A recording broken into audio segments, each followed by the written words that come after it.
बिस्मिल्लाहिर्रहमानिर्रहीम। अस्सलामुअलैकुम दोस्तों, क्या हाल हैं आप सबके। उम्मीद करता हूँ आप सब लोग जहाँ होंगे खैरियत से होंगे और खुश होंगे। तो क्लास 10th की मैथमेटिक्स हम लोगों ने स्टार्ट की हुई थी।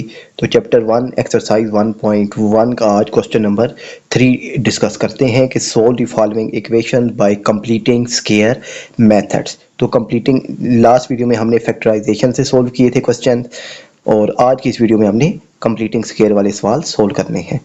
तो हमारे पास सवाल क्या गिवन है, 7x² plus 2x minus 1 equal to 0। तो अब इस सवाल को कंप्लीटिंग स्क्वायर से सोल्व करना है, तो चलें सोल्व करते हैं। तो अब कंप्लीटिंग स्क्वायर से सोल्व उसी वक्त सवाल होता है कि इसके बेसिक जो है 4 स्टेप्स हैं। ये 4 स्टेप्स आपके माइंड में होने लाजमी है। स्टेप 1 क्या है कि constant value shift other side.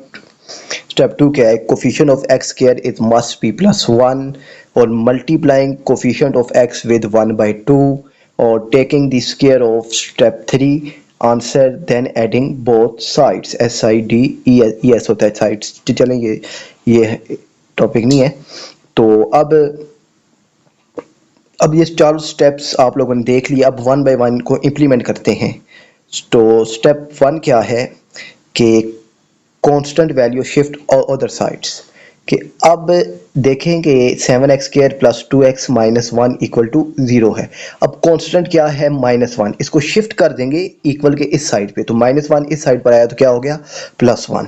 ठीक है। अब दूसरा स्टेप क्या है, coefficient of x square it must be +1, कि एक्स स्क्वायर के साथ सवाए +1 के और कुछ भी ना हो। तो हमारे पास 7 है, तो 7 मैंने सब के नीचे डिवाइड कर दिया है। तो 7 यहाँ इसके नीचे डिवाइड हुआ, फिर इसके नीचे डिवाइड हुआ, फिर इसके नीचे डिवाइड हुआ, तो यहाँ 7 7 से कट गया। अब एक्स स्क्वायर का जो कोफिशिएंट है वो +1 आ गया है। तो यहाँ मेरे पास आ गया 2/7 इक्वल टू 1/7। तो ये स्टेप 2 था। तो अब स्टेप 3 क्या है, multiplying coefficient of x with 1/2, कि ये जो x का कोफिशिएंट है 2/7, इसको मल्टीप्लाई करना है 1/2 के साथ। तो जब मैंने 2/7 को मल्टीप्लाई किया 1/2 के साथ, तो ये 2 2 से कैंसिल हुआ, मेरे पास 1/7 आ गया है। ठीक है। अब जो 1/7 आ गया, तो अब स्टेप 4 क्या है कि taking the square of step 3, यानी जो स्टेप 3 का आंसर आया है 1/7, उसका आप स्क्वायर लें और इसको बोथ साइड्स पे आप ऐड कर दें। तो अब मेरे पास आंसर 1/7 आया, तो इसका स्क्वायर लिया मैंने, 1/7 का स्क्वायर, और उसको बोथ साइड्स पे मैंने ऐड कर दिया है। तो अब यहाँ पर आप अगर गौर से देखें, तो यहाँ पे मेरे पास ये फार्मूला है कौन सा, a प्लस माइनस बी का square equal to a square plus minus 2ab plus b square. यानी कि अगर यहाँ पर ऊपर प्लस हो तो यहाँ पर भी प्लस आएगा, और अगर यहाँ पर माइनस है तो यहाँ पर माइनस आएगा। बाकी सारे का सारा फार्मूला वही है। आप अगर इस चीज़ को अब गौर से देखें, तो आपके पास a क्या है, x है, तो आपने x लिख लिया, और b क्या है आपके पास 1/7, तो आपने 1/7 लिखकर इसका होल स्क्वायर बंद कर दिया। यानी यहाँ पर ये फार्मूला ओपन है, a square plus 2ab plus b का स्क्वायर का फार्मूला ओपन है, आपने इसे वापस क्लोज किया a प्लस b के स्क्वायर में। तो आप अगर इसको दोबारा ओपन करें तो यही चीज़ बनेगी। कैसे, यानी फर्स्ट वन क्या है, a का स्क्वायर, a क्या है x, तो x का स्क्वायर, सेकंड क्या है +2 आ गया, a क्या है आपके पास x, और b क्या है 1/7, तो b भी 1/7 आ गया। फिर प्लस b का स्क्वायर, तो अब b क्या है आपके पास 1/7, तो प्लस b का स्क्वायर आ गया। तो यहाँ पर फार्मूला ओपन था, आपने वापस इसको क्लोज कर दिया है। अब फार्मूला इस साइड पे क्लोज हो गया है, और इस साइड पर 1/7, और 1 का स्क्वायर 1 ही होता है, 7 का स्क्वायर 49 आ गया। तो जब आपने इन दोनों को सोल्व किया, यानी इनका एलसीएम लिया आपने, तो आपके पास 8/49 आ गया है। यानी x प्लस 1/7 का होल स्क्वायर इक्वल टू 8/49 आ गया है। अब x प्लस 1, आपने taking square roots on both sides, तो आपने बोथ साइड पर जब स्क्वायर रूट लिया, तो अब ये जो स्क्वायर है, ये स्क्वायर यानी अंडर रूट से कैंसिल हो गया, तो x plus 1/7 equal two plus minus, जब भी अंडर रूट सोल्व होता है प्लस माइनस का साइन आता है, अंडर रूट 8/49 आ गया। अब आपको मालूम है कि अंडर रूट 8 जो है वो किसके बराबर होता है, ये मैंने कैलकुलेटर में सोल्व करके इसकी स्क्रीनशॉट यहाँ पर जो है वो सेट कर दिया। आप देखें कि अंडर रूट 8 को जब आप सोल्व करें तो ये 2/√2 के इक्वल आता है। 49 जो है वो 7 का स्क्वायर होता है, 7 आ गया। तो अब ये प्लस 1/7 इस साइड पर आएगा, तो क्या हो जाएगा, -1/7। तो यहाँ पे मेरे पास क्या आ गया, -1/7 प्लस -2√2/7। तो यहाँ से अगर आप 7 को कॉमन लें, यानी 7 एलसीएम लें या कॉमन लें, एक ही बात है, तो आपके पास क्या बचेगा, -1 प्लस -2√2/7 आपके पास आंसर आ जाएगा। तो इसका एक और सवाल सोल्व कर लेते हैं ताकि आपको आसानी से समझ आ जाए। नेक्स्ट, ये क्वेश्चन नंबर 3 का पार्ट 9 है, इसे सोल्व करते हैं कि 4 - 8/3x + 1 = 3x का square plus 5 divided by 3x + 1 है। तो अब ये सवाल है, तो इसके सोल्यूशन की तरफ मूव करते हैं। सबसे पहले हमने इसको क्वाड्रेटिक इक्वेशन बनाना है सिंप्लीफाई करके। तो इसी एक्सरसाइज का जो क्वेश्चन 1 है वो यही है। तो अब इस साइड पर ये देखेंगे, आप अगर एलसीएम लें तो एलसीएम क्या आ जाएगा, 3x + 1। तो अब आप लोगों को मालूम है कि एलसीएम कैसे फाइंड होता है, कि इस 4 के नीचे क्या आप लगा लें 1। जब 1 का टेबल 3x + 1 तक आप रीड करेंगे तो यही आ जाएगा 3x + 1। तो 3x + 1 के साथ 4 के साथ मल्टीप्लाई हो जाएगा, और ये जो है -8 वैसे का वैसे ही आ जाएगा, यानी यहाँ पर हमने बेसिकली एलसीएम लिया है। तो अब ये, और इस साइड पर ये वैसे का वैसे ही आ जाएगा। अब ये 4 अंदर क्या हो जाएगा, मल्टीप्लाई, 4 3 = 12x प्लस 4 1 = 4 और -8 आ जाएगा। 12x + 4 - 8 divided by 3x + 1 = 3x का स्क्वायर प्लस 5 हमारे पास आ गया है।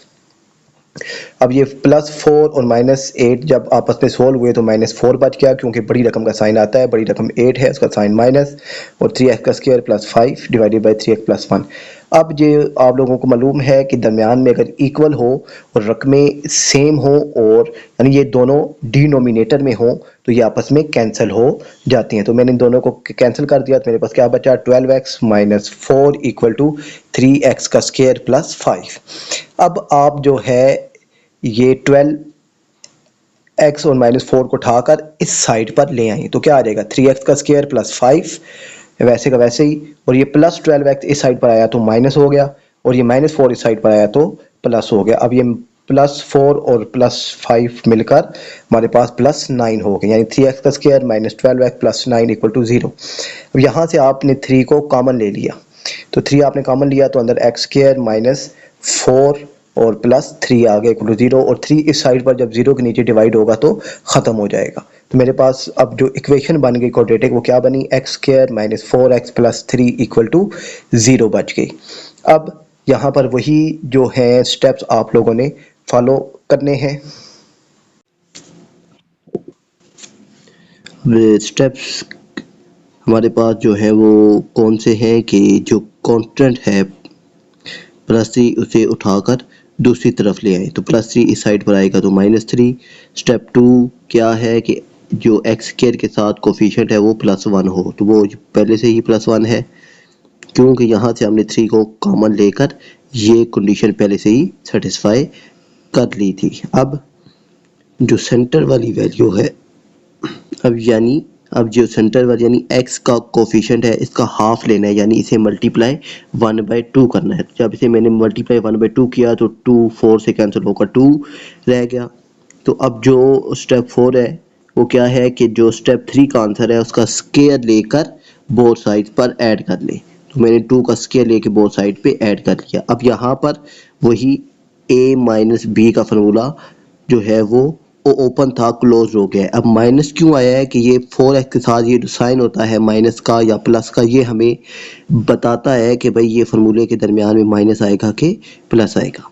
यहाँ पे माइनस है तो यहाँ पे x - 2 का होल स्क्वायर का फार्मूला क्लोज हो गया है। तो अब आप खुद ही इसको चेक कर लें कि a क्या है आपके पास, x है तो a का स्क्वायर प्लस b का स्क्वायर, ये प्लस b के आपके पास 2 + b का स्क्वायर और -2ab। अब 2ab जो है उसका आंसर यही आता है कि 2 हमारे पास फार्मूले का है, a x है और b 2 है, तो 2 2 = 4 हो गया। तो ये फार्मूला हमारा ओके है।